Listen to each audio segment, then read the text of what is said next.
Hello and welcome back to the Daily Climate Show on Sky News. Now we're getting straight to discussing the climate issues of the day now with climate activist Laura Young and organic farmer and Deputy President of the National Farmers Union, Stuart Roberts. So a very good evening to both of you. Nice to see you both. And first of all, the government announced today that UK startups focusing on sustainable technology have attracted more than £2 billion of investment this year, from renewable energy to carbon-free flying taxis. Innovation is helping drive that transition to net zero, but is it enough? Well, let's talk about this then. Laura Young, a record amount of money for these so-called impact startups. That's only got to be good news, hasn't it? I think it is really great news that we're beginning to see so much investment in sustainable business. And I think it's important that we're beginning to move all sectors towards this. The one thing I worry about, though, when we talk about green tech is that we often try and think about how we can design our way out of the climate crisis, when often we need to also be having a conversation about less consumption and actually returning backwards to ways that are less damaging for the planet. I think some of the businesses that you mentioned earlier are great. I'm wearing some kind of secondhand fashion, so I know that's one I've benefited from myself, but I do worry when we think about flying taxis or more electric cars and more batteries, that we maybe miss a conversation of how we can make things like public transport more affordable and accessible, because that's just as important a climate solution as well as advancing in a technological way. And so I just really hope that some of the money also goes towards advancing tech-wise the systems that we already have, and not just thinking about new design solutions that are kind of really futuristic and fun. Stuart Roberts, do you agree with that? There needs to be more of a joined-up conversation and more of a focus on reducing consumption rather than relying on new whizzy tech ideas? Yeah, I think, look, it's a combination of both. And for me, I see some really exciting technology solutions in agriculture, whether that be feed additives that can reduce methane, whether that be methane tractors or solar-powered robots to weed crops. I think that's all really exciting stuff. But for me, it's also about not just looking at tech to solve this. There's the consumption side, as Laura said, but it's also about looking at things like, particularly in agriculture, carbon sequestration. So how can we take that carbon out of the atmosphere through our soils, through our grassland? So tech, it can be exciting, it can be fun, but equally, it's not the sole solution.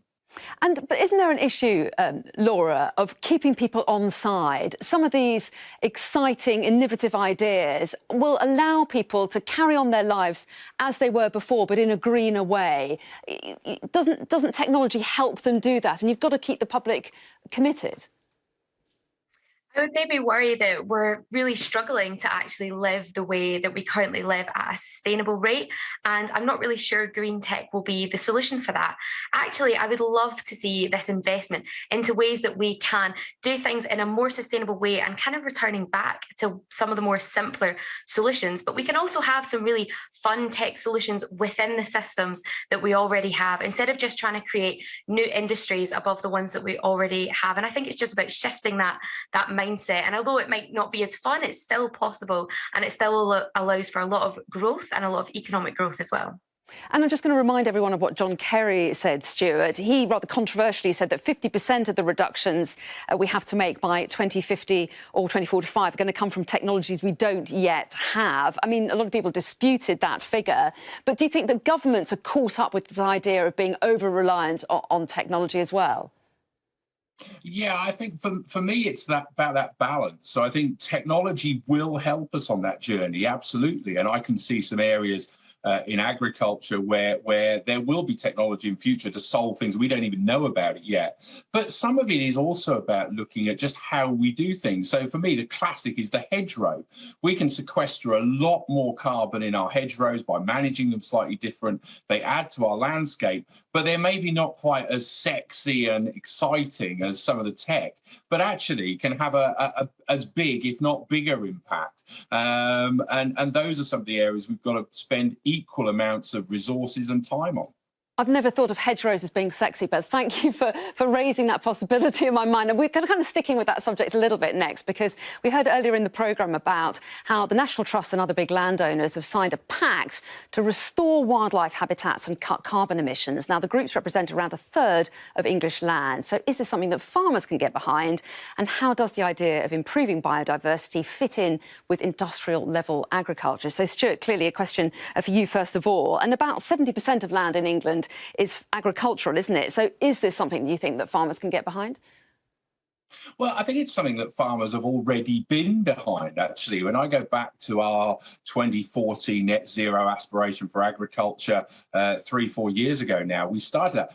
I worry sometimes that we become one-dimensional. So actually we look at biodiversity, or we look at water quality, or we look at carbon, and then we'll sort of add food into it as well. For me, what farmers need to do going forward is deliver all of those things, produce fantastic foods, but also deliver on biodiversity, carbon, and everything else we expect. But isn't that really hard, Stuart, if you're trying to make a profit and you've got to give over a load of your land to biodiversity? So the key for me is about actually lots of these areas. There's a sweet spot where, by using our resources more efficiently, by thinking about how we use our land and which bits of land we use, we can absolutely deliver on food, on the environment, on biodiversity. Where I worry is actually this sort of wholesale, we'll just turn it all over to nature, we'll import our food from somewhere else in the world and actually just export our environmental footprint. British farmers want to do both those things, and I think is really exciting for the future. Laura, how important are these nature-based solutions, and do you feel that farmers are doing enough? I think farmers are doing a lot, and you can see that through the various different initiatives that they have. You know, I'm from Scotland, and it's really fun going all over the country and seeing the different solutions that farmers have. But I think one of the important things that we need to do is also support them in both the education and in the finance for doing some of these solutions, because they are the custodians of lots of the land that we have here in the UK, and we need to be supporting them because we are also their customers, and we really want to buy food that is being sustainably made. And so we can all be playing our part alongside them to help deliver these nature-based solutions for the land that we call home here in the UK.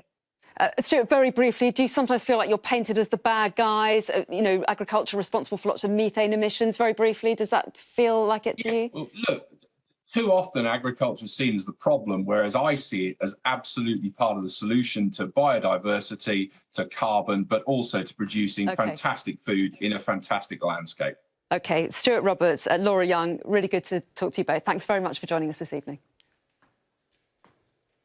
And that's everything from us for today. On tomorrow's show, I'll be joined by environmental lawyer Tessa Khan and Mike Berners-Lee, one of the country's leading experts in carbon footprinting. Do stay tuned, though. We've got Sky News Tonight coming up for you next, including COVID booster vaccines are going to be extended to everyone aged over 18 as 2 more cases of the Omicron variant of COVID-19 are detected in England. But that's it from me. Thanks for watching, and I'll see you next time.